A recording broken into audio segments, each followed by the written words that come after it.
1995 బ్యాచ్కి చెందిన SI of పోలీస్కి చెందిన DSP inspector of police civil Ellakol Venkateswarlu నాకు ఆయన సీనియారిటీని తిరిగి నిర్ణయించాలని హైకోర్టులో మళ్ళీ దాఖలు చేశారు అధ్యక్ష. WP number 967/2020. దాని తర్వాత న్యాయస్థానం ఉత్తర్వులు పక్కన పెడుతూ ఆదేశాలు జారీ చేసింది అధ్యక్ష. అంటే యాక్చువల్గా ఈ పోస్టులకు సంబంధించి ఇప్పటికీ కూడా కోర్టులోని నడవటం వల్ల కొన్ని సందర్భాల్లో ఈ సూపర్ న్యూమరీ పోస్టులు ఇచ్చేదానికి ప్రభుత్వానికి కొన్ని ఆటంకాలు వచ్చినాయి అధ్యక్ష. అదేవిధంగా అధ్యక్ష మీరు చెప్పినట్టుగా 2014లో సుమారుగా 169 సూపర్ న్యూమరీ పోస్టులు కూడా ఇచ్చారు అధ్యక్ష. నేను కాదని చెప్పట్లేదు అధ్యక్ష. ఏదైతే సీనియారిటీ లిస్టుని పక్కన పెట్టమని సుప్రీంకోర్టు మన హైకోర్టు చెప్పిన తర్వాత అధ్యక్ష కొంతమంది డిఎస్పీలుగా ప్రమోట్ అయిన వాళ్ళు మళ్ళీ ఒక 20 మంది బ్యాక్ వచ్చి సిఐలుగా పనిచేసే పరిస్థితులు కూడా వచ్చినాయి అధ్యక్ష.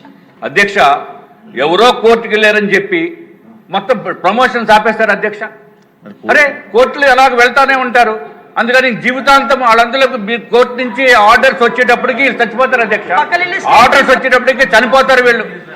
అరే చనిపోక ముందే గౌరవం ఇవ్వండి. వాళ్ళు కుటుంబ సభ్యులు ఏదో తప్పు చేసేమేమో అని అనుకుంటున్నారు అధ్యక్ష. నేను ఇన్ని సార్లు చెప్తా ఉంటే నా కుటుంబ సభ్యులు కానీ నా స్నేహితులు కానీ ఎవరూ కూడా పోలీస్ డిపార్ట్మెంట్ లేరు అధ్యక్ష.